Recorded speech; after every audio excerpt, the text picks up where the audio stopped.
Hello, I'm Martijn Gaat and this is Does Logistics Matter?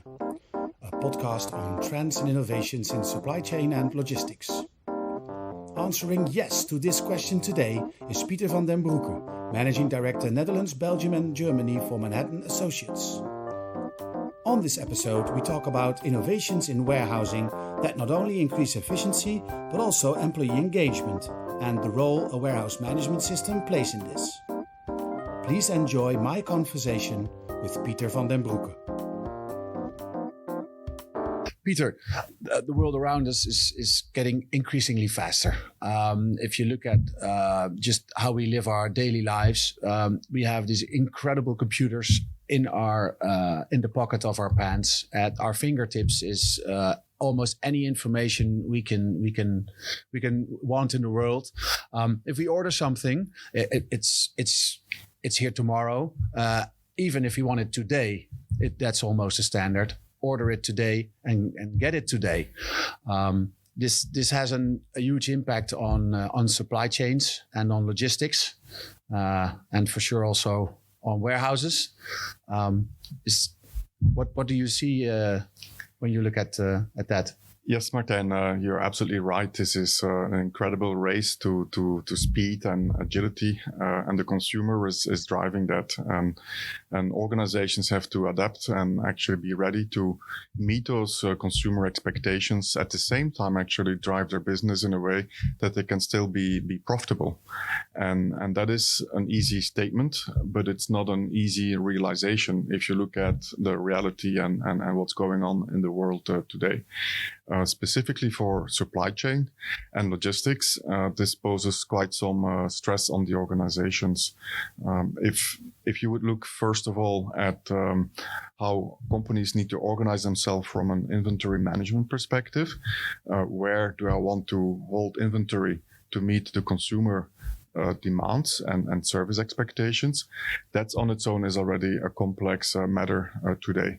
And ideally, in order to optimize your investment in inventory and to optimize the usage of it to meet your consumer demand, you want to consolidate as much as possible. But holding your inventory in one location may not allow you to meet the service levels in terms of delivery times to your consumer. So there is a balance to be searched, but the end result will probably be that you don't have a single location, but that you have a distributed network of inventory across the geography that you are operating. This could be multiple warehouses, larger ones, smaller ones. If you're a retailer, this could also be retail stores where you hold inventory by definition, which you could use to also meet consumer demand and allocate consumer demand against that store inventory. This on its own brings complexity to the management of your business. And from where are you going to source or allocate and then source the inventory to meet consumer demand? So what would be my optimal sourcing location? Is it going to be the central DC? Will it be the regional DC? Will it be a store? All of that in function of the consumer expectation, the lead time expectation, transportation costs, and other parameters. So also the function that the warehouse has in the supply chain is changing as well. You have it used to be box in, box out, maybe, but usually pallets in, pallets out. And the quantities are getting smaller, especially if you're shipping to consumers. And a pallet in, pallet out warehouse, it's not laid out for piece picking. Correct. So this is the extra complexity that companies are confronted with. Like you're explaining, the online fulfillment, the fulfillment to meet online orders of consumers is requiring a different way of doing logistics. And coming back to my earlier point where you as an organization, you want to actually run your business in a profitable way, how you manage your inventory is a key element of that. Now, if you have a multi-channel business where you have your retail channel, your online channel, maybe your wholesale channel, ideally to optimize your inventory to be more profitable, you want to bring it under one roof. This means then that logistically, warehouse process-wise, you need to be able to manage pallet in, pallet out type of movements, but also piece picking movements. So, and this is for many companies a really big step to be taken, not only because the process has to adjust it, maybe the organization has to be adjusted as well, but also the physical layout of the warehouse will have to be modified to cope with this extra complexity. If it was large volumes where you bring pallets or full pallets of product to another customer, another location, you can organize yourself to optimize your replenishment, your picking, your packing, or your palletization, and you typically will work with batch type of processes, so that you have picking density in the execution of your tasks in the warehouse. Now, if an online order is now also injected into your operation and you have to fulfill that is for a single customer, a single unit possibly, or maybe 2 units, 2 order lines. And you now have to also do that in an efficient way. But how can you achieve picking density while meeting that order expectation? And typically that online order is not going to be made ready for shipment within 2 days. The consumer expectation wants it probably shipped yesterday, within an hour. Yeah. So there's a race to the bottom almost of how far can you compress and how far can you go in them managing your warehouse. So you need to start to, first of all, think about the physical layout. And we can come back to that at a later point as well. But also process-wise, and apply mathematical optimization capabilities to understand where you have to pick goods in a batch process, where you have a bit more time and leeway, and then inject that with really, fast orders, unit picking. So you need to bring that together. Still keep an open mind that these are separate types of processes, flows, and then deconsolidate it and bring it on time to the staging floor for shipment to the consumer. So there is a need to push orders batch-wise and pull orders for online orders. Yeah. And that pooling is going to become more and more the norm. The more you can pool, the more efficient you will be, because by pushing, and typically you push through different stages in your warehouse, different zones, you will probably create peaks of capacity you need, whether it's a machine or humans, in a particular zone. Then the next hour or 2 hours, the peak of capacity will go to the next zone, and you create these peaks and valleys, and actually are probably not working in an efficient way.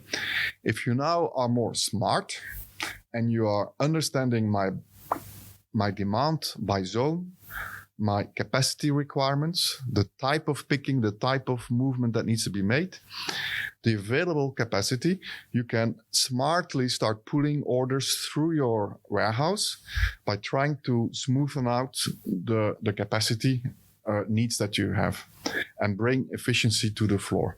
And are these patterns that you see historically and then design and then tell a warehouse management system this is how it works? So do you need to think about that upfront, or is that also adaptable? So it is. Partially is design upfront in terms of the physical layout of your warehouse, but you probably will design by including some flexibility in terms of how to execute certain flows. So not everything is predefined upfront, and then there is, at the moment of the truth, at the moment of the execution, you will have to implement the right decisions to pull product through the warehouse. So that will be not by design. It will be ad hoc based on the order profile that is current, based on your capacity at hand, based on the type of product, based on the cutoff time, the priority of the order. You will have to actually make decisions in real time how to manage that order. Now, by applying some new techniques like machine learning, you can analyze the past, recognize patterns of behavior of your warehouse, because it's kind of a living organism almost. Yeah. And those patterns, you kind of distract that from your big data that you keep on your premises, and then use that pattern information to predict how this could actually be flown through the warehouse, and based on that information, then make the right optimal decisions. So this is absolutely a requirement, I think, today, to find the right balance between pushing big pallets, big volume, whilst also having to meet very quick short-term cutoff times for unit orders, consumer orders. Yeah. So you talk about losing the peaks because a lot of times logistics is inefficient in the way that you have a warehouse and you need to design the warehouse for maximum capacity, but it's not always filled to the max, but you have to be able to store everything. The same goes with the people. So if you have a lot of peaks, you need to have the peak number of people in the house, and people is one of the problems in logistics now, finding good people and keeping good people. But I also see developments now with robots. So there's also an increasing number of machines moving through the warehouse, and not just the forklifts, but also machines that move and think all by themselves. Robots, cobots. And I think then it's even more important, because if you have 20 robots doing nothing, that's quite the investment gathering dust. Yeah. So is that something that the warehouse management system can manage as well? Yes, absolutely. So the management of the peak and complexity and volumes, you can partially address that through automation, mechanization. Yeah. And robots is definitely, in today's world, going to be a very good response to that challenge. And I explain in a bit more detail. You also mentioned peak storage capacity needs. Mm-hmm. Yeah. I don't think you will get away with that.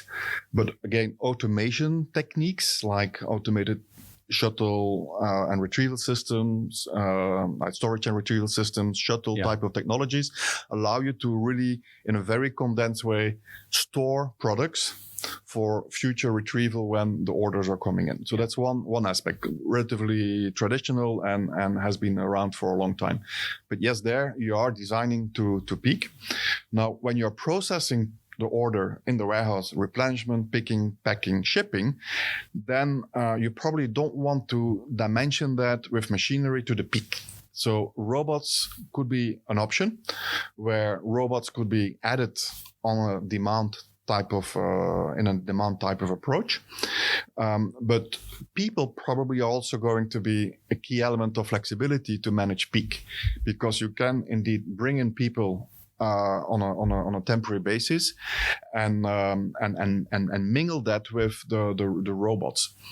And there we see a trend where robots are taking more and more ownership in the execution and in some of the optimization. At the same time, not everything can be automated.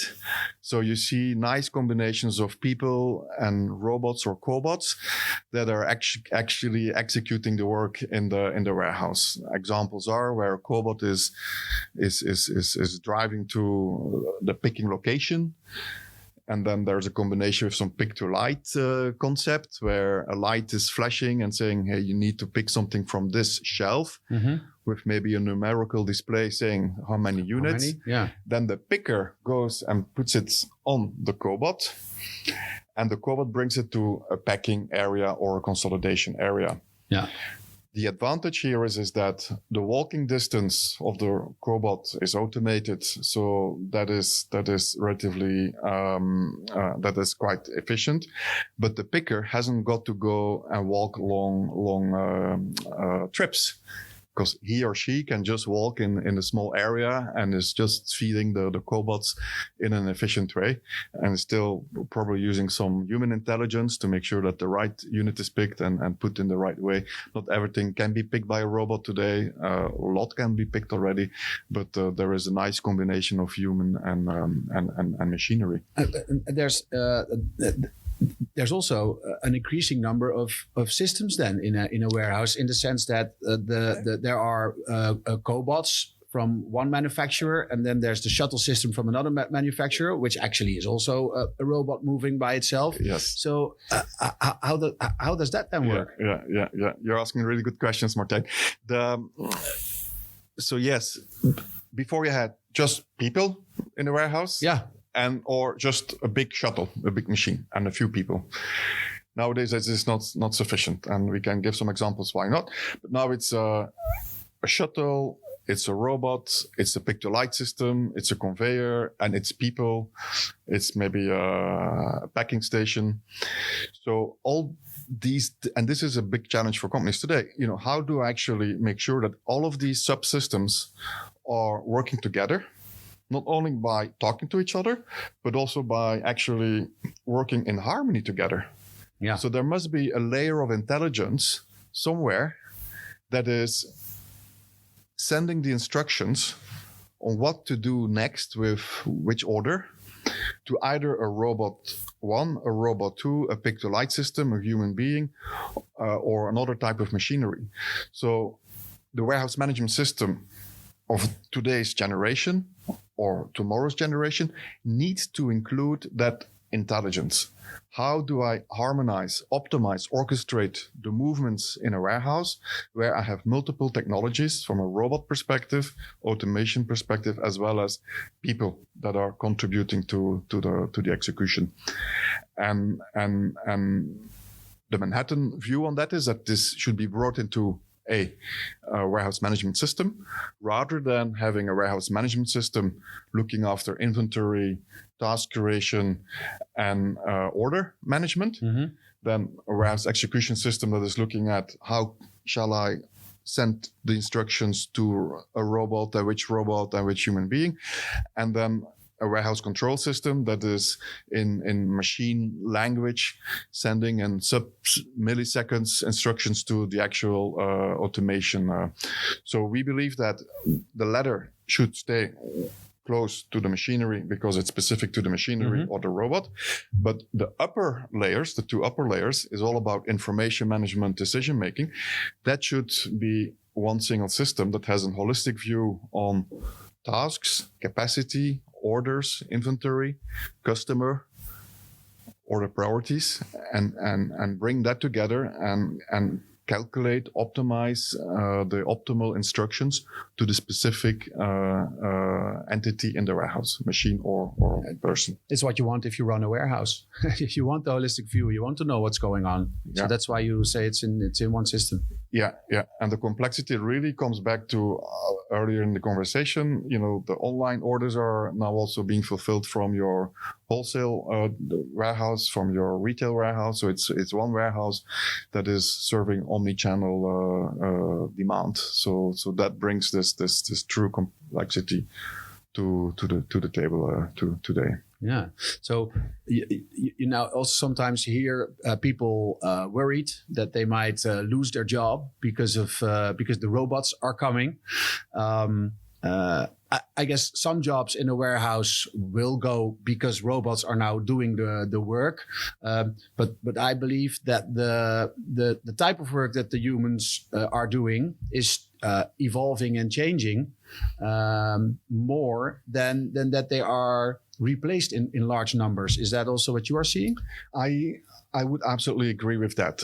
There's, as you say, there's definitely a replacement of human beings by robots, but so there is no more intelligent system in the world than a human being today, in its intuition and things like that.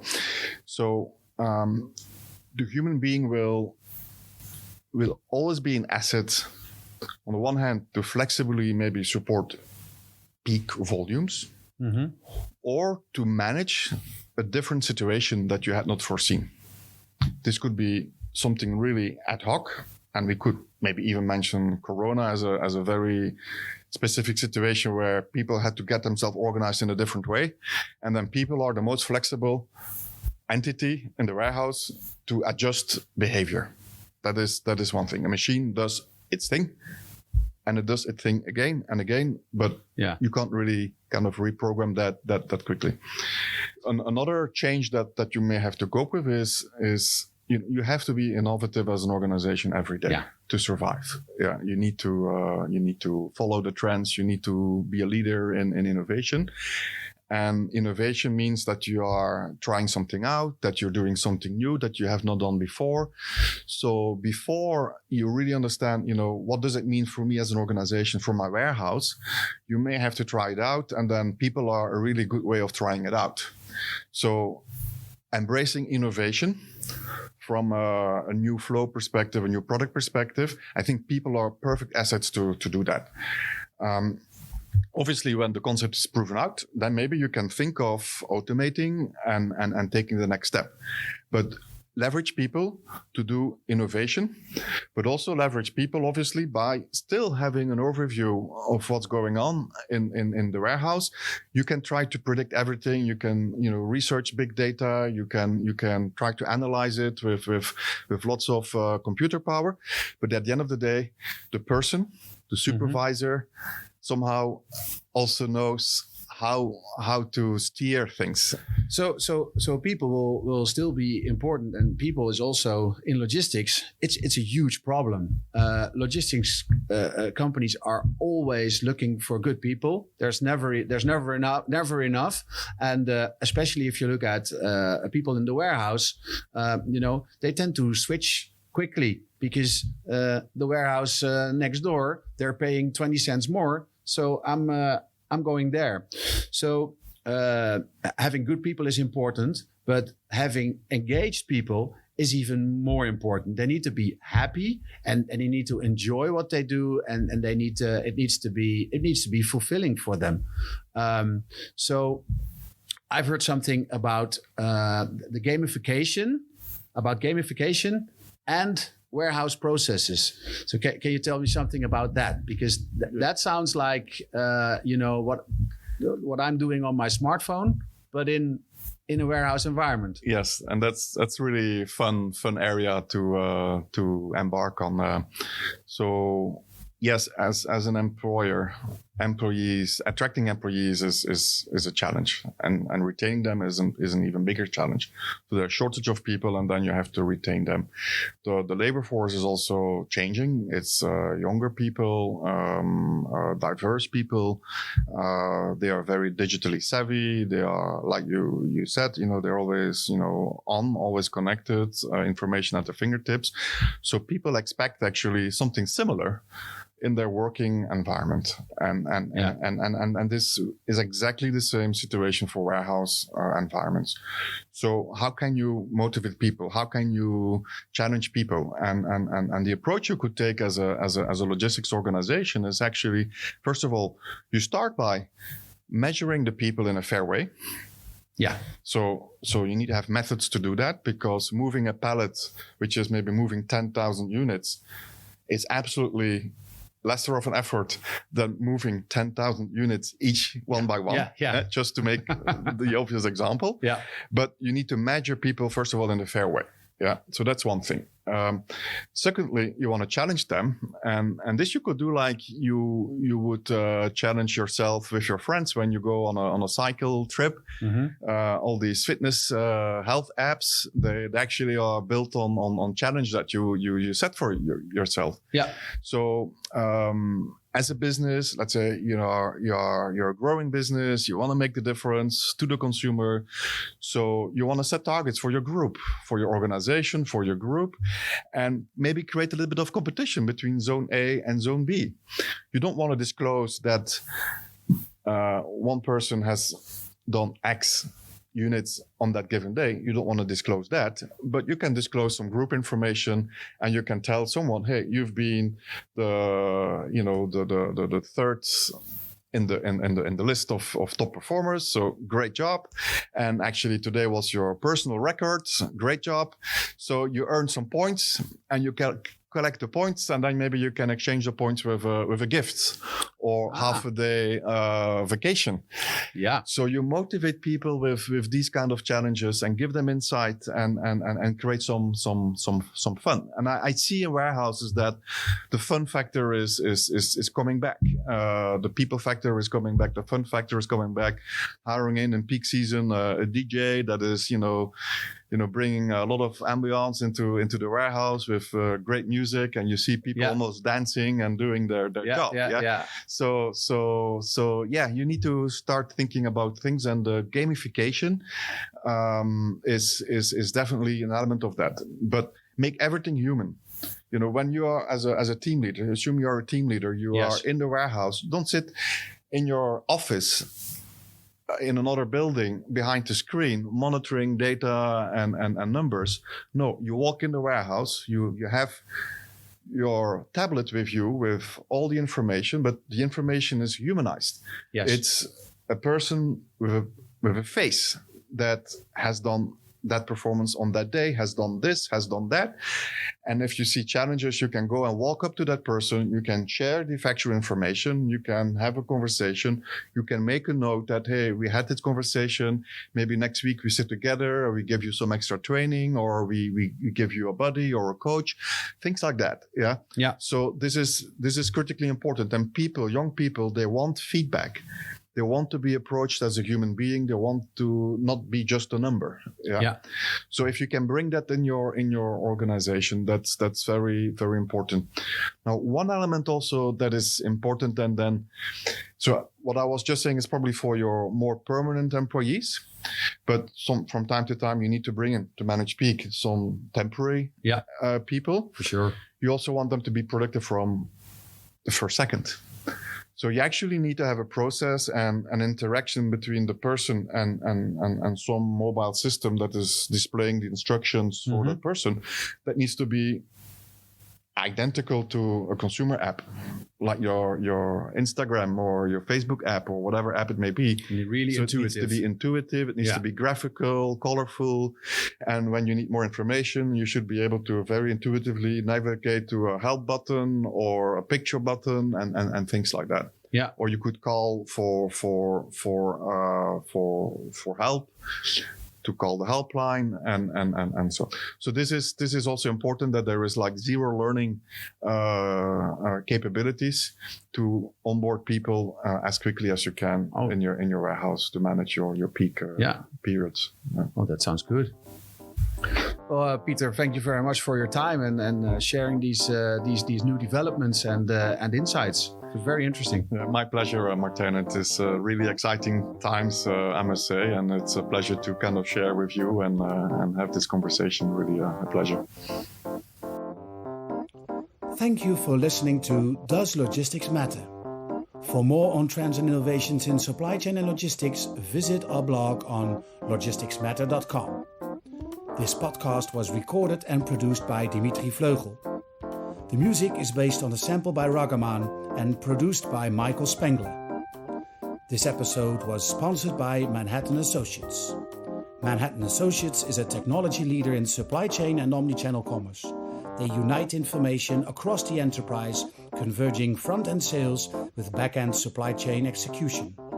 Their software, platform technology, and unmatched experience help drive both top-line growth and bottom-line profitability for their customers.